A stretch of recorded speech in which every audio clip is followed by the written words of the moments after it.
Hello guys, मी कल्याणी आणि स्वागत आहे तुमचं माझ्या नवीन एका अशा व्हिडिओमध्ये. तर आज ना मला पावभाजी खायची खूप जास्त इच्छा झालेली, खूप जास्त. मग मी ना आज इथे पावभाजी बनवणार होते. ती कशी ते सांगतेच पुढे, पण पहिले मी कामावरून आली आणि ब्लॅक कॉफी पिले, कारण मला खूप जास्त मी खूप जास्त थकलेले आज. मग मी तर पहिले ब्लॅक कॉफी पिले आणि थोडंसं फ्रेश वाटावं म्हणून. मग त्याच्यानंतर दूध पण तापत ठेवलं आणि येताना मी काही किराणा पण भरून आणलेला. मग तेच तेल वगैरे, तेलाच्या बॉटलमध्ये वगैरे सगळं काढून ठेवलं, साफसफाई केली. आणि मग ना माझा नवरा फोन बघत बसलेला. मग त्याला बोलली की मला फोन बघता बघता थोडासा भाजीपाला साफ करून दे. मग त्याला पण माझा नर्वस झालेला चेहरा बघून थोडीशी माझी दया आली.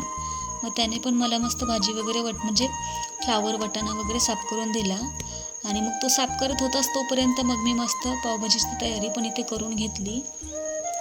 कांदा, टमॅटो वगैरे सगळं कट करून घेतलं छान प्रकारे.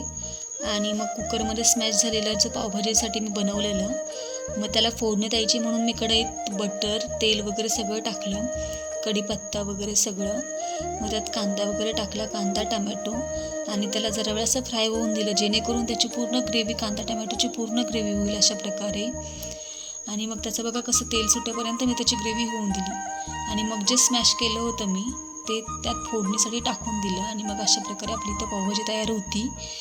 आणि मग त्याच्यावरतून अजून थोडंसं बटर टाकायचं आणि कोथिंबीर पण टाकायची गार्निशिंगसाठी. खूप छान झालेली पावभाजी.